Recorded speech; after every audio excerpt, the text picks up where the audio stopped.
وكفى بالله شهيدا أشهد أن لا إله إلا الله وحده لا شريك له إياه نعبد وإياه نستعين وأشهد أن محمدا عبده ورسوله المبعوث رحمة للعالمين اللهم فصل وسلم على محمد وعلى آله وأصحابه أجمعين أما بعد فيا عباد الله اتقوا الله حق تقاته ولا تموتن إلا وأنتم مسلمون فقد قال الله تعالى في كتابه الكريم وهو أصدق القائلين أعوذ بالله من الشيطان الرجيم بسم الله الرحمن الرحيم يا أيها الذين آمنوا كتب عليكم الصيام كما كتب على الذين من قبلكم لعلكم تتقون صدق الله العظيم وصدق الرسول الكريم ونحن على ذلك من الشاهدين والشاكرين والحمد لله رب العالمين. Alhamdulillah, puji syukur mari kita panjatkan kehadirat Allah Subhanahu wa taala. Oleh karena atas limpahan rahmat, inayah dan karunia-Nya lah sehingga di hari yang berbahagia ini kita semua berkumpul di masjid ini untuk menunaikan sholat Idul Fitri 1444 Hijriah atau 2023 Masehi. Salam dan salawat mari kita sama-sama kirimkan kepada junjungan kita Nabi besar Muhammad sallallahu alaihi wasallam. Allahumma sholli ala Muhammad wa ala ali Muhammad.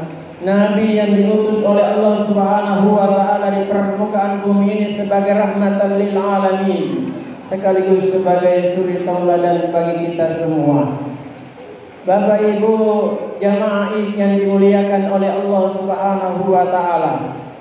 Setelah sebulan penuh kita menunaikan ibadah puasa di siang hari, menunaikan sholat tarawih di malam hari, tibalah hari yang kita nantikan hari ini adalah sholat Idul Fitri 1444 Hijriah yang moga-moga Allah Subhanahu wa taala menurunkan rahmat dan kasih sayangnya kepada kita semua. Puasa Ramadan memang jumlahnya 30 hari yang kita tunaikan, tetapi hakikatnya harus kita implikasikan dalam 1 tahun ke depan atau 11 bulan yang akan datang. Kenapa jamaah yang dimuliakan oleh Allah Subhanahu wa taala? Karena 1 Ramadan sampai 30 Ramadan itu sesungguhnya adalah latihan buat kita. Latihan apa jamaah yang dimuliakan oleh Allah Subhanahu wa taala? Latihan menahan diri kita dari segala hal-hal yang membatalkan puasa kita dan menahan hal-hal yang membatalkan pahala puasa kita. Oleh karena itu pantas kalau rukun puasa itu cuma 2. Yang pertama adalah niat, yang kedua adalah menahan. Tetapi kalau cuma menahan yang membatalkan puasa, berarti cuma menahan tidak makan, tidak minum, dan tidak berhubungan suami istri di siang hari. Tapi yang berat jamaah yang dimuliakan oleh Allah Subhanahu wa taala adalah menahan yang membatalkan pahala puasa. Kenapa yang ini berat jamaah yang dimuliakan oleh Allah? Karena kalau kita menahan yang membatalkan pahala puasa, berarti semuanya harus puasa. Apa yang dipuasakan? Mulut puasa, mata puasa, telinga puasa, tangan puasa, kaki puasa, hati puasa, dan semuanya yang ada pada diri kita puasakan di hadapan Allah Subhanahu wa taala. Inilah puasa sesungguhnya jamaah yang dimuliakan oleh Allah Subhanahu wa taala. Makanya pantas Rasulullah sallallahu alaihi wasallam bersabda, "Man shoma ramadhana imanan wa ihtisaban ghufira lahu ma taqaddama min dzambi." Barang siapa yang berpuasa di siang hari bulan Ramadan semata karena mengharap ridha Allah, iman kepada Allah, bertakwa kepada Allah, maka akan diampuni segala dosa-dosanya yang telah lalu. Ini luar biasanya puasa Ramadan. Oleh karena itu jamaah yang dimuliakan oleh Allah Subhanahu wa taala, belajarlah dari puasa itu. Kenapa kita tidak makan? Kenapa kita tidak minum di siang hari? Padahal ada makanan kita, padahal ada minuman kita. Itu kita lakukan semata karena kita menghambakan diri kepada Allah Subhanahu wa taala, karena kita takut dengan Allah Subhanahu wa taala, padahal kan kita bisa makan. Makanya ibadah puasa itu adalah ibadah rahasia. Yang tahu siapa cuma kita dengan Allah, tidak ada yang tahu yang lain. Sebab kan bisa kita minum, masuk di kamar bisa minum, masuk di kamar bisa makan. Tapi kenapa kita tidak lakukan? Makanya itu puasa untuk Allah. Kenapa? Karena memang dia langsung dengan Allah, tidak bisa dimasuki dengan ria. Puasa itu sepanjang hari. Beda kalau sholat kelihatan kalau dia berdiri, kelihatan dia kalau rukuk, kelihatan dia kalau sujud, kedengaran bacaannya, maka sholat bisa kena ria. Tapi yang namanya ibadah puasa tidak bisa kena ria, jemaah yang dimuliakan oleh Allah Subhanahu wa taala. Makanya orang yang sungguh-sungguh menunaikan ibadah puasa Ramadan, insya Allah ujung-ujungnya akan menghasilkan la'allakum tattaqun, orang-orang yang bertakwa di hadapan Allah Subhanahu wa taala. Jamaah salat Id yang dimuliakan oleh Allah Subhanahu wa taala. Allahu akbar. Allahu akbar. Allahu akbar walillahil hamd. Dalam satu Ramadan bukan hanya kita berpuasa, tetapi juga kita menunaikan salat tarawih di malam hari. Salat tarawih adanya cuma dalam bulan Ramadan, tidak ada di luar bulan suci Ramadan. Jadi jangan disamakan dengan sholat malam atau sholat tahajud, karena sholat tahajud ada pada setiap malam. Cuma tarawih ada pada bulan Ramadan saja, tetapi itu cuma latihan buat kita untuk mengukur sampai di mana kemampuan kita beribadah kepada Allah, sampai di mana kita bisa menunaikan sholat dengan benar, bisa beribadah kepada Allah Subhanahu wa taala dengan khusyuk di malam hari, jamaah yang dimuliakan oleh Allah Subhanahu wa taala. Sebab kenapa? Orang yang berhasil sholat dengan benar, hanya itulah yang mampu menjalani kehidupan dunia ini dengan baik. Innas sholata tanha anil fahsya'i wal munkar. Orang yang sholat dengan benar mampu mencegah dirinya dari perbuatan keji dan mungkar, bukan hanya sekedar menggugurkan kewajiban. Oleh karena itu pada hari yang berbahagia ini, ingin saya himbau kepada seluruh kita yang ada di masjid ini, mari semakin tua umur kita, semakin dewasa kita dalam beribadah. Semakin tua kita, semakin dewasa kita dalam memaknai ibadah yang kita lakukan. Jangan puasa kita sudah berpuluh-puluh tahun tetapi tidak ada makna yang kita dapat dari ibadah puasa yang kita lakukan. Datang Ramadan puasa, datang Ramadan puasa, datang Ramadan puasa, tetapi apa yang kita lakukan? Perbuatan kita bertentangan dengan maksud tujuan puasa. Setelah Ramadan semuanya selesai, tidak ada yang kita dapat. Bahkan belum selesai saja Ramadan, sudah terjadi kehilangan kita keberkahan Ramadan. Di ujung-ujung Ramadan yang terjadi adalah mencari baju baru, persiapan kue dengan sebab banyaknya, sehingga kita lupa beribadah, lupa lagi tadarus, lupa lagi berzikir, lupa lagi datang ke masjid. Sehingga apa yang terjadi? Akhir Ramadan hampir semuanya masjid kosong. Satu saf, dua saf. Di antara seluruh malam-malam yang saya datangi kalau pergi ceramah tarawih, yang paling parah adalah akhir-akhir tarawih. Kalau dari 1 Ramadan sampai 10 Ramadan, alhamdulillah masjid itu penuh. Tetapi begitu menurun hingga akhir Ramadan, yang terjadi adalah kekosongan yang ada. Di mana mereka hilang dari masjid? Ada di tempat perbelanjaan, ada di mall, ada di mana-mana tempat keramaian. Kenapa itu terjadi? Karena kita tidak memahami makna dan esensi yang hakikat dari para ibadah puasa yang kita lakukan. Kita tidak pernah sadar kalau ternyata Ramadan tidak selamanya ada bersama kita. Mungkin tahun ini ada bersama kita, tapi tidak ada jaminan kita ketemu tahun depan. Jemaah yang dimuliakan oleh Allah Subhanahu wa taala, tahun lalu ibu saya masih ada. Tetapi tahun ini Bapak Ibu dia sudah tidak ada. Tidak ada lagi bersama dengan saya. Tidak bisa lagi saya datang bersilaturahmi. Dia sudah pergi dipanggil oleh Allah. Kenapa kita yang masih sehat, segar, bugar, dengan gampangnya kita tinggalkan yang namanya tarwih di akhir Ramadan? Dengan gampangnya kita tinggalkan baca Quran di akhir Ramadan. Bahkan sudah ada yang beranggapan tidak berpuasa tidak apa-apa. Ramadan sudah mau pergi. Astagfirullah wa na'udzubillah min dzalik. Oleh karena itu saya mengajak pahami ibadah puasa yang kita lakukan. Jangan hanya sekadar menggugurkan kewajiban tapi tidak ada nilai yang kita ambil di dalamnya. Ada apa dengan puasa? Dengan menunaikan ibadah puasa melatih kita menahan hawa nafsu yang selama ini sering koro-koroan marah-marah. Dengan berpuasa dengan baik dan benar, insya Allah akan hilang dengan sendirinya. Dengan puasa yang benar yang selama ini menjadi orang pelit, kita akan menjadi orang dermawan, mau belajar berbagi. Yang selama ini banyak bombeknya, begitu datang bulan Ramadan habis semua itu bombek. Makanya dimaknai itu bulan puasa. Jangan dia biarkan lewat begitu saja. Sehingga yang ada adalah pesta baju baru didapat ketika Ramadan. Wa na'udzubillah min dzalik. Begitu pula ibadah solat jamaah yang dimuliakan oleh Allah Subhanahu wa taala, maknai solat yang kita lakukan setiap saat.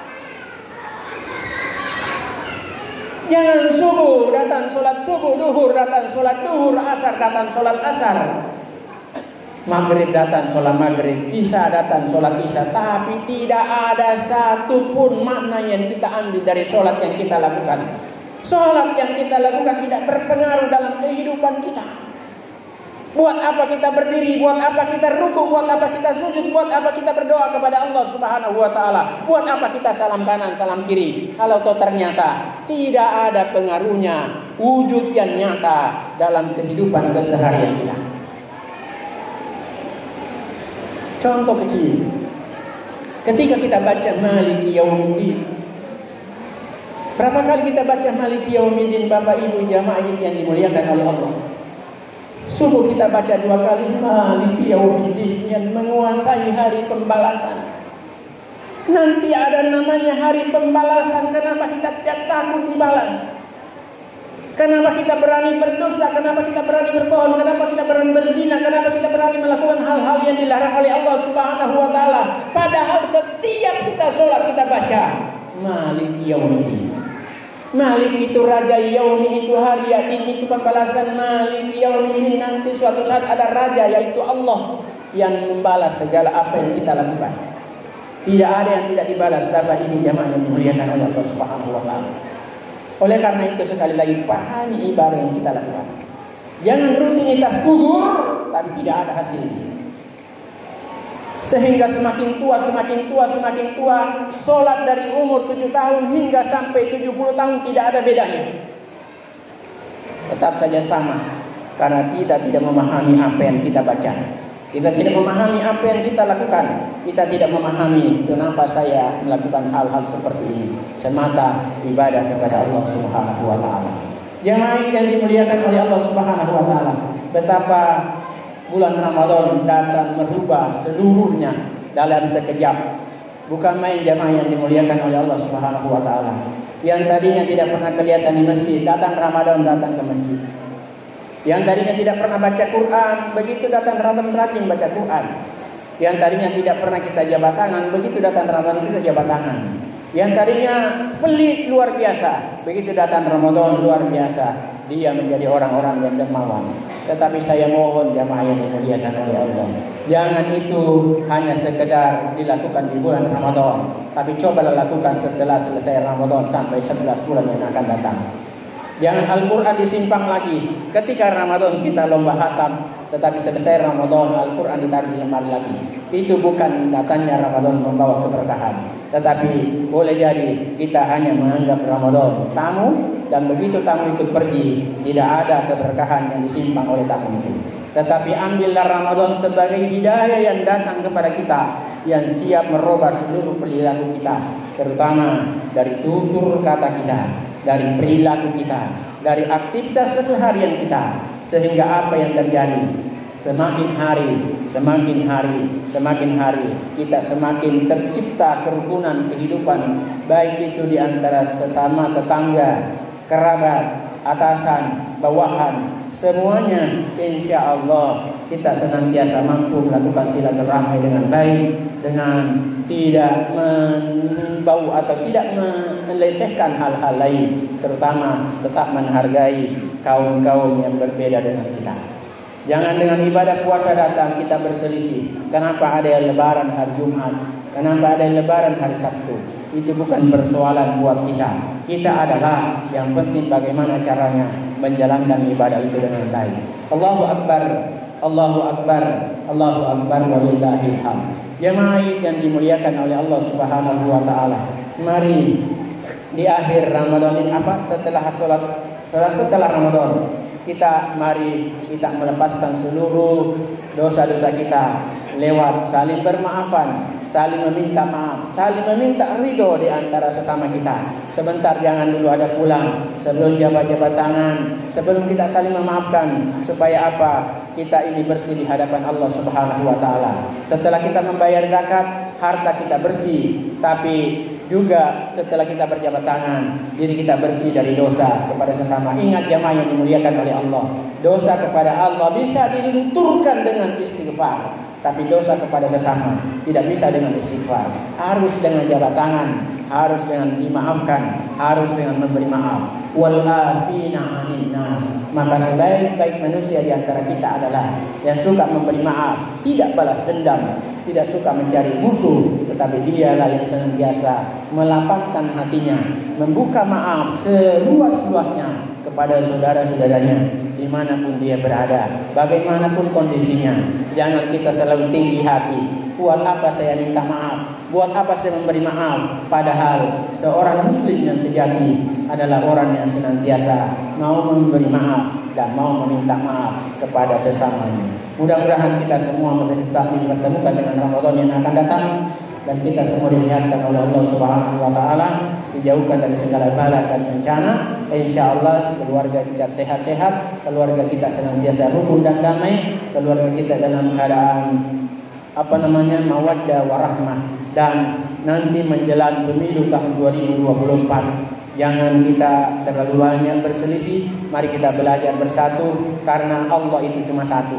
Jangan kita terlalu banyak berpegang teguh kepada hal-hal, tapi mari kita ingatin nurani kita, bahwa kita ini adalah warga negara Republik Indonesia. Jauhkan perbedaan, tetapi mari kita sama-sama saling memahami, supaya apa? Negara ini tetap aman, negara ini tetap bisa berjalan dengan baik, tidak terjadi kekacauan, karena susah hidup ini kalau kita terjadi kekacauan di mana-mana. Jamaah Id yang dimuliakan oleh Allah Subhanahu wa taala. Allahu Akbar, Allahu Akbar, Allahu Akbar, walillahil hamd. Mari kita berdoa. Allahumma ighfir lil mu'minina wal mu'minat wal muslimina wal muslimat al ahya'i minhum wal amwat, innaka sami'un qaribun mujibud da'wat wa ya qadiyal hajat. Allahumma ighfir lana wa liwalidina warhamhum kama rabbawna shighara. Allahumma inna nas'aluka ridhaka wal jannah wa na'udzu bika min sakhatika wan nar. Allahumma inna nas'aluka al-huda wat tuqa wal afafa wal ghina. Allahumma iftah lana abwabal khair, abwabal rahmah, abwabal salamah, abwabal barakah wal quwwati was sihhati wal rizqi, abwabal ilmi, abwabal jannah. Wabil khusus jamaah masjid Nurul Masajid. Rabbana faghfir lana dhunubana wa kaffir 'anna sayyi'atina wa tawaffana ma'al abrar. Allahumma ighfir lana wa liwalidina warhamhum kama rabbawna shighara. Allahumma ighfir lana wa liwalidina warhamhum kama rabbawna shighara. Allahumma ighfir lana wa liwalidayna warhamhum kama rabbawna shighara. Allahumma ya Allah, ampuni dosa kami ya Allah. Ampuni dosa kami ya Allah. Ampuni dosa kami ya Allah, dosa kedua orang tua kami ya Allah yang telah melahirkan kami ya Allah, yang telah mengeluarkan kami dari permukaan bumi ini ya Allah. Ampuni dosa mereka berdua ya Allah, baik yang masih hidup maupun yang telah Kau panggil ya Allah. Pelihara mereka berdua ialah sebagaimana mereka telah memelihara kami di waktu kecil ya Allah. Ya Rabb, hari ini hari yang suci kami datang kepadamu ya Allah. Sucikan kami dari segala dosa-dosa yang telah kami lakukan selama ini ya Allah. Dosa kami tahun-tahun lalu ya Allah, ampuni ya Allah. Ampuni ya Allah. Ampuni kami ya Allah, wa'fu anna. Wa'fu anna, wa'fu anna, wa'fir lana. Wa'fir lana, wa'fir lana. Warhamna anta maulana fansurna lal qaumil kafirin. Rabbana zalamna anfusana wa illam taghfir lana wa tarhamna lanakunanna minal khasirin. Ya Allah, kalau Engkau tidak ampuni kami ya Allah, kami dalam keadaan zalim ya Allah. Jangan biarkan kami kembali ke hadapan-Mu penuh dengan dosa ya Allah. Tapi ampuni kami ya Allah. Ya Allah, ya Rabb, hari ini kami masih bisa berlebaran ya Allah. Tidak ada jaminan bagi kami ketemu dengan Ramadan yang akan datang ya Allah. Tetapi kalau pertolongan-Mu ialah tolong kami ya Allah, selamatkan kami ya Allah. Selamatkan keluarga kami ya Allah, lindungi anak cucu kami ya Allah. Jauhkan kami dari bala dan bencana-Mu ya Allah. Murahkan rezeki kami ya Allah. Mudahkan kami dalam beribadah ya Allah. Mudahkan kami datang sholat berjamaah di masjid-Mu ya Allah. Mudahkan kami dalam melakukan ibadah-ibadah di sisi-Mu ya Allah. Ingatkan kami untuk senantiasa baca Quran-Mu ya Allah. Ingatkan kami untuk senantiasa bersilaturahmi di antara kami ya Allah. Ya Allah ya Rabb, jangan Engkau hukum kami dengan kesalahan kami ya Allah. Jangan Engkau timpahkan musibah dan bencana karena kesalahan kami ya Allah. Jauhkan kami dari bala dan bencana-Mu ya Allah. Rabbana atina min ladunka rahmah wa hayyi lana min amrina rasyada. Rabbana faghfir lana dhunubana wa kaffir 'anna sayyi'atina wa tawaffana ma'al abrar. Allahumma rabbana taqabbal minna innaka antas samiul alim wa tub 'alaina innaka antat tawwabur rahim. Rabbana atina fid dunya hasanah wa fil akhirati hasanah wa qina adzabannar wa qina adzabannar wa qina adzabannar. Ibadallah, innallaha ya'muru bil 'adli wal ihsan wa ita'i dzil qurba wa yanha 'anil fahsya'i wal munkar wa baghi ya'izukum la'allakum tadhakkarun. Fashkuru lakum wa la yanfi'ukum wa dzikrullahi akbar wallahu ya'lamu ma tasna'un. Wa sallallahu alaihi walhamdulillahi rabbil alamin. Tapi dan kurangnya mohon dimaafkan. Bila bisa dilihat, astagfirullah khairan. Assalamualaikum warahmatullahi wabarakatuh.